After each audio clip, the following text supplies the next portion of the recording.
Welcome to the premiere of PCN Life, a new show that has blossomed from PACTV Community News. We will enjoy longer times with our studio guests as well as local musicians. We'll bring you lifestyle stories and our regular segments such as Local Eats, Health and Wellness, and Design Corner.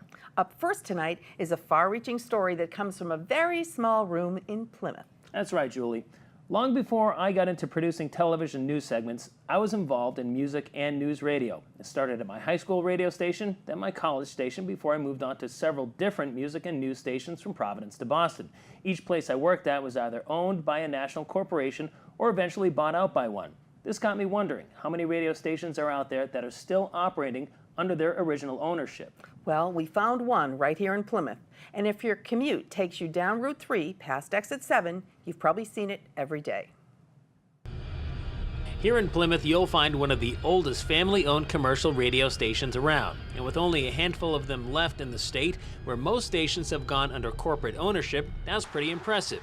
It's impossible not to see their 480-foot towers from the highway, but chances are you've never been to the actual broadcast facility. You may not have even known that these towers belong to one of the South Shore's longest-serving adult contemporary radio stations. Being under a corporate umbrella, you're subject to a more broad view of things, whereas something that's locally owned like this, and it's a family-owned station that's been around since the 50s, you're able to keep things in this in these four walls and really get to perfect your craft, and the people that are in control are in the building rather than somebody that's outside the building miles away that really don't have a pulse on what's going on in this particular community. So there's more control here, and there's more attention to the details of what goes on in this area, in this part of the country. Scott Renish hosts the always popular Back in the Day Easy Cafe, which runs from noon to 1 weekdays, and is a real throwback to the old style of radio, where people called in requests and they actually get played. The Back in the Day Easy Cafe, the point of the show is to present people music that they haven't heard a zillion times, but makes a connection with them. And one of the things that the listeners have said the most since that show's been on the air is, I would never think of these songs on my own, but you play them and it's like going into a time machine, and I can remember buying the 45 or my parents listened to that song over and over again, and no one else is doing that.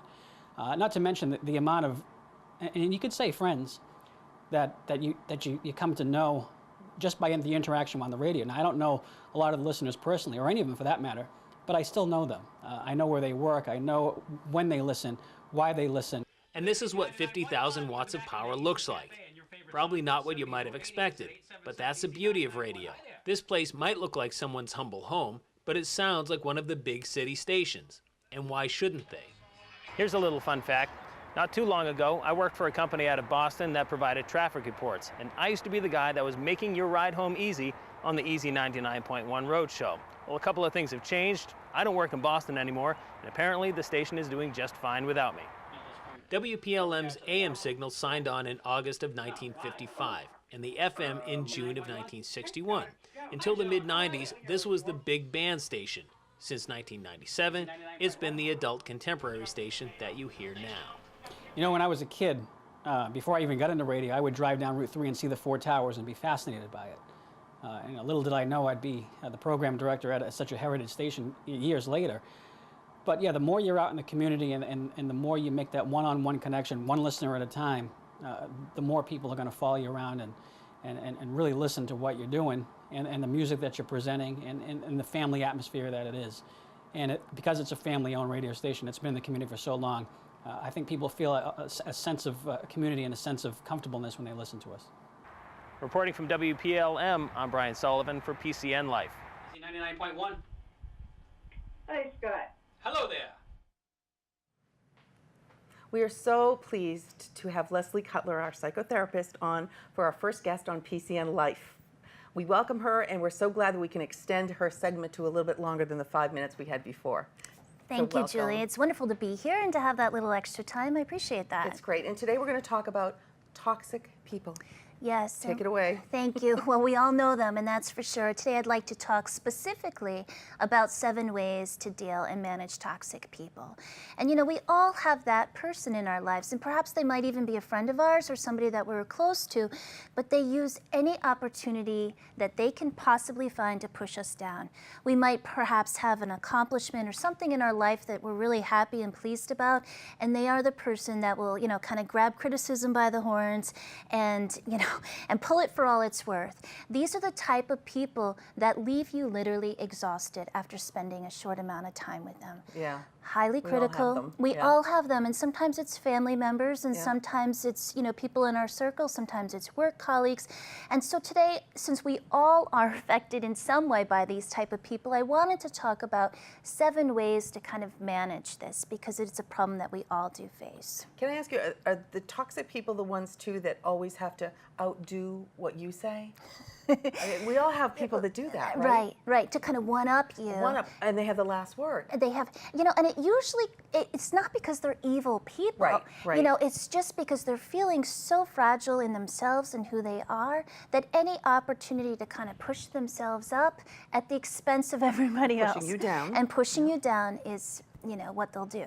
So we have 7 ways to deal with toxic people. So there's 7. The first one, and this is really for quite extreme cases, is to move on without them. And I know sometimes it's hard to do, but if somebody in your life is creating this environment that's dictating this toxicness and this emotional atmosphere that feels smothering, it almost feels like we're unable to speak when we're around them, sometimes the best thing to do is to really take care of yourself in this, knowing that perhaps there's somebody that can't be in your life. Right. And this might be an extreme example, but sometimes that has to be done. What if it's a relative or someone that you can't actually dismiss totally out of your life? Right, and we'll get to that a little bit further, because that's something that... So when you can, you move on away from them, if at all possible. Right, and create a little bit of your own personal space. Okay. So number 2 is stop pretending that their toxic behavior is okay. And we're all guilty of this. We are all guilty of it. I mean, I had it happen to me yesterday. There was a long line at the supermarket. We were all standing there with our children, and it was the end of the day, so kids were a little cranky. And there was that one person that just went straight up to the front of the line and pushed her cart right in there.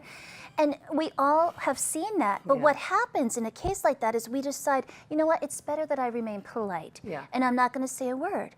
But what that does in some ways is gives a permission slip to the person who's behaving in this way.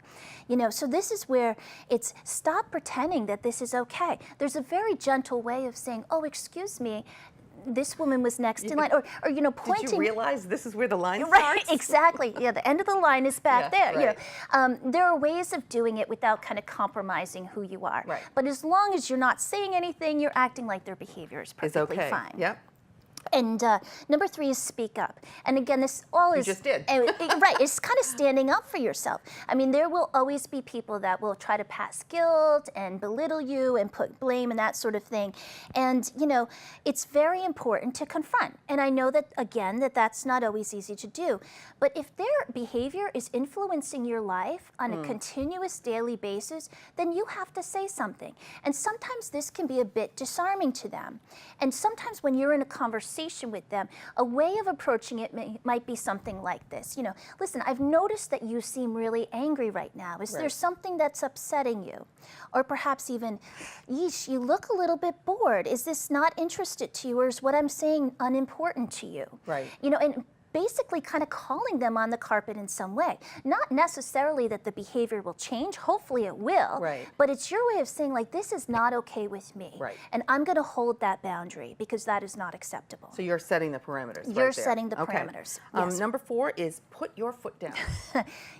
Let them know you will not be belittled. And I think this is especially true with, toxic workplaces. The boss is always providing feedback in a very, very open setting, which is completely inappropriate. And, being able to say in a way that's professional and kind that is just not the way that things should be. That is not okay. And you can speak up and be very professional about how you speak. and that's very the true. important part, right? And that's- is and- to not speak down, not belittle, Right. but you keep yourself elevated by the way you speak to someone. That's so true. And you don't Okay. want to mirror their negative behavior Exactly, either. right. You know? And so then number 5 is do not take their toxic behavior personally. Yes, which is hard to do sometimes. It's really hard. And I think we all struggle, especially those of us who try very hard to be aware Right. in all circumstances. It's hard to think, my goodness, what is it that I did that upset this person? Why is it that they're treating me like this? Right. What did I do? The chances are that they're probably treating everybody in their circle the same exact way. Right. It's probably not because you. yeah, it really isn't, you know, so it's important to remember that. Practice practical compassion. How do we do that? Well, this is hard. You know, we all have times in our lives where things get turned upside down. Right. Perhaps somebody's struggling with a psychiatric illness, a physical illness. Perhaps a family has just gone through some sort of tremendous trauma in a way. You know, we need to give people like that a little bit of room Right. because we all are in those situations. But there are plenty of people in the world that struggle with chronic pain, daily disappointment, you know, the whole 9 yards that are not toxic people. Right. So it's important to kind of separate the behavior from the actual circumstances of what it is that's Right. happening. And if someone isn't consistently toxic in your life, what you're saying is if once in a while they do, then they're not a toxic person. They're just course. going through a toxic situation in their own life. Of course. And you deal with them differently than the person that you know is going to constantly be toxic That's to a you. very good point. Okay. And you're absolutely right in that. Okay. And number 7, and this is the one I preach about often, is really taking time for yourself. And especially if you have toxic relatives Yeah. or people that you can't get out of your life for any particular reason that are Right. there. You know, it's exhausting being the responsible adult 24/7 Yes. and being the one that's holding that boundary. You know, we truly need to take care of ourselves in situations. And, you know, it might even just be a couple minutes away of possibly getting some exercise or just some quiet time of refueling in some way. But this is going to be critical to us in all things. I mean, one thing that I tell my clients often, and I think is a great quote to kind of remember, is don't let toxic people rent space in your head. Raise the rent and get them out of there. Oh, that's a really good point. Don't let toxic people Rent space in rent your space in your head. Raise Yeah. the rent and have get them out move of there. on. Right, right. Yes. When you're dealing with a toxic situation, whether it's at work or at home or in the supermarket, is it best to take a beat, take a breath, try to consider all the circumstances before you react? It is, if it's possible, but if the behavior is blatant, Yeah. such as cutting and, you know, Sure. or something, most of the time the person is aware that their behavior is unacceptable. Right. And that's when you could say, you know, gently say something. Right. There are times, of course, that we all kind of need to take one for the team, so to Yeah. speak. Right. But Right. they're, you know, we're talking about the people that you really kind of come in contact with on a regular Right, basis, right. and that's where you really need to stand up, to hold that Yeah, boundary. distance them from your lives because it's just not worth having them in your lives. It's too Yeah. exhausting. It's exhausting, right? It truly Okay. is. All right, great. This was really a great subject, and I think it's a lot to. Whenever you come here, we end up thinking a lot about what you said, and it always comes back to how am I dealing with this? How Yes. am I reacting to this? Because in the end, that's really the only person we can control is It's us. ourselves, right? Right. Absolutely, and that's the only person we're really responsible for, Exactly. too. So, Thank you, Leslie Thank you, Cutler. Julie. It We'll was have you wonderful. again. thank you. Very It was soon. wonderful to be here. Thank you. Great times with Leslie Cutler. Our Design Corner segment brings us to Classic Design in Duxbury for shopping tips.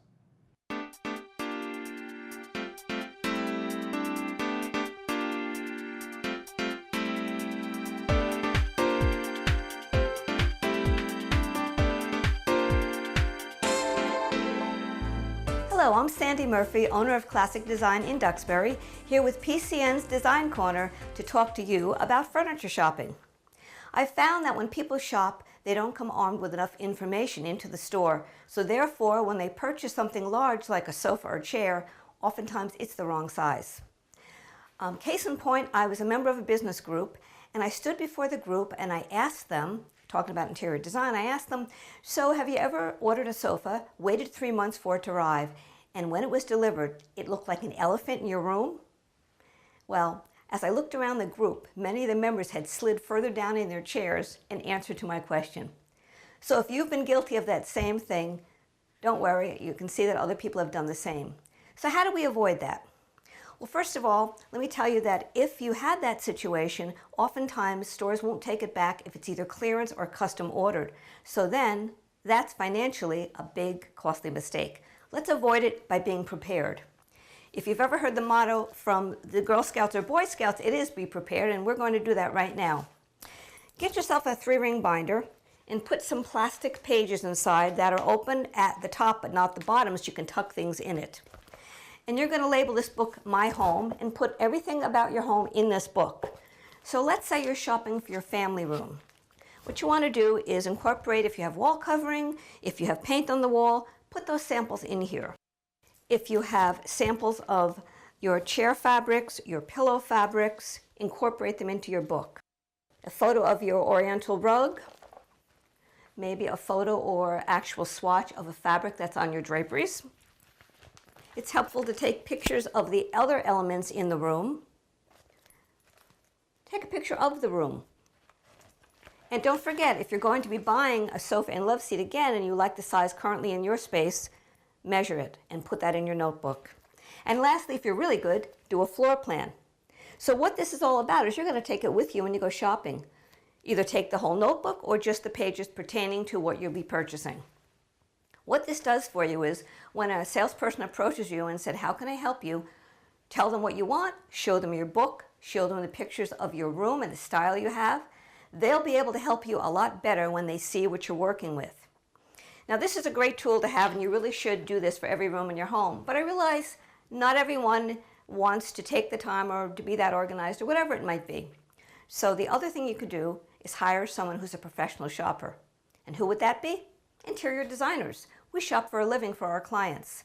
Because we know furniture construction, you won't buy a cheap sofa that's going to fall apart. Because we know fabrics, you're not going to buy something in a light use cotton that won't hold up in a family room. So think about what you're going to do and who's going to help you get where you need to go, whether it's a professional shopper who will help you avoid costly mistakes, or whether it's your book and the salesperson who can guide you along the process. Happy shopping! Thank you for listening to me, Sandy Murphy of Classic Design with PCN's Design Corner. We all have different paths we take with many different struggles and triumphs along the way. Ann Jolis, a life coach, has made it her mission in life to help people along their chosen paths. Through patience and caring, Ann came up with the concept of the Grace Trail. PCN Life brings you to this touching story, followed by the performance of an original song inspired by this wonderful message.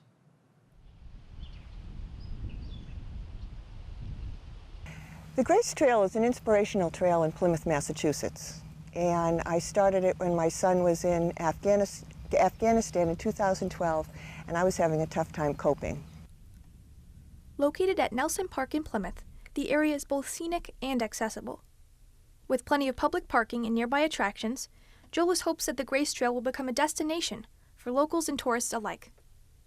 I met up with Ann at Nelson Park Bike Path. We walked the trail together and she opened up about the Grace Trail beginnings back in 2012. I found myself at that time saying to myself, I need to step into a state of grace. And I didn't really know what I meant by that, but I just knew where I was not a really good place. And I felt like there was like a spot over here that was more peaceful and quiet, sort of like the eye in the middle of the storm. But I didn't know how to get there. And I guess you can call it grace, but I saw 5 words in the word grace at that moment. I can remember the time, and I said, wow. So G is for gratitude, R is for release, A is accept, C is for challenge, and E is for embrace. But it wasn't until 2012, when my son was in Afghanistan and he was in combat every day, that I found myself really struggling once again. And I read an article at that time, and the article was about the Appalachian Mountain Trail. And the question in the article was, who's hiking the trail? And the answer was, it's a whole lot of vets walking off their war. And I was like, oh my God, I love that. Where can I go to walk off my war every day? Where can I go to walk off my worries? So I decided to make a trail right here in Plymouth. And what I did was we were on this beautiful beach, and I picked up rocks, big granite boulders that I found, and I put them along the trail. I tried to put the rocks in places that would help people to answer the questions. For release, I put it right near a rocky beach so people could go down, and I picture them picking up those rocks and thinking about what they need to let go of and release, and then throwing the rock in the water. A map of the trail is available at the beginning of the bike path at Nelson Park. On it, Jolis provides questions that help guide visitors in their self-reflections. Here's a breakdown of her Grace Trail method. So I would start and say, even though life is really difficult, what are you grateful for? And so I'd answer that question. And then the next question is, okay, now what do you need to let go of, or what do you need to release in your life to move forward? And the next step is A, and you walk off the beach up into that beautiful field. And I love to call that the field of loving awareness.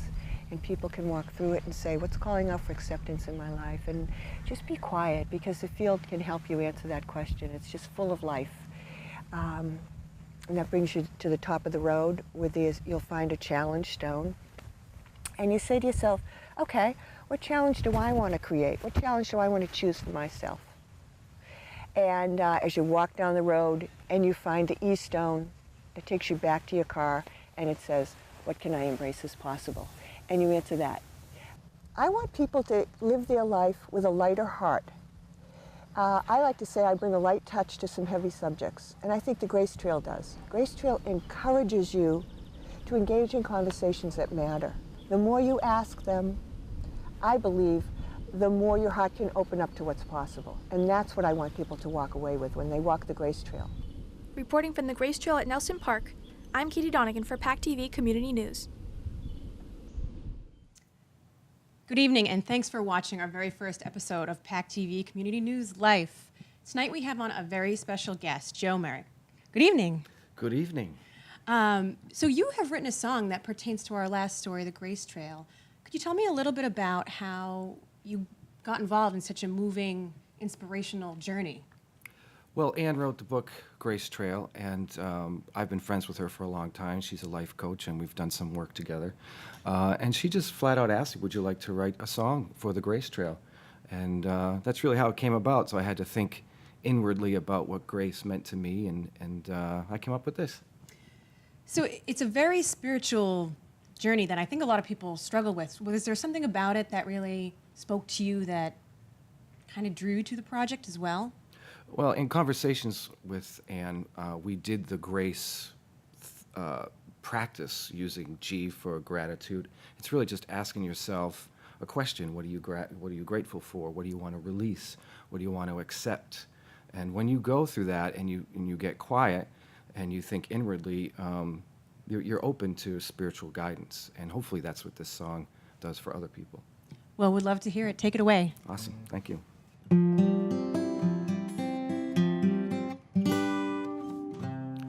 Good morning, universe.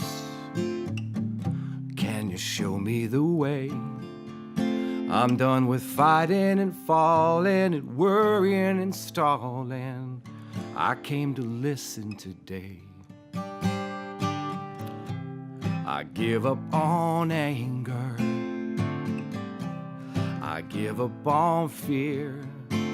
I surrender, I surrender, I surrender right now. I give right here. I'm breathing in the sunrise, seeing with my soul's eyes. Everything is alright, 'cause I'm just gonna inhale and exhale, take my first step on the Grace Trail, walking off my war, baby, I ain't looking back, no, I'm just gonna inhale and exhale, find myself walking on the Grace Trail, waking up, standing up, writing down a new story of me, along with the sun and the trees, taking back freedom and serenity, walking on the Grace Trail.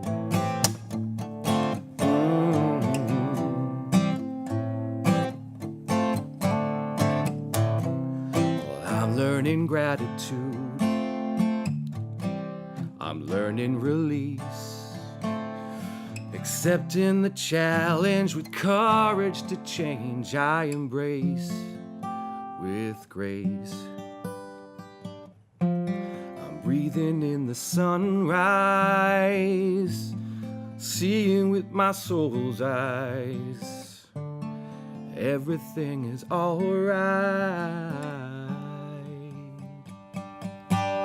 'Cause I'm just gonna inhale and exhale, take my first step on the grace trail, walking off my war, baby, I ain't looking back, no, no, I'm just gonna inhale and exhale, find myself walking on the grace trail, waking up, standing up, writing down a new story of me, along with the sun and the trees, taking back freedom and serenity, walking on the grace trail.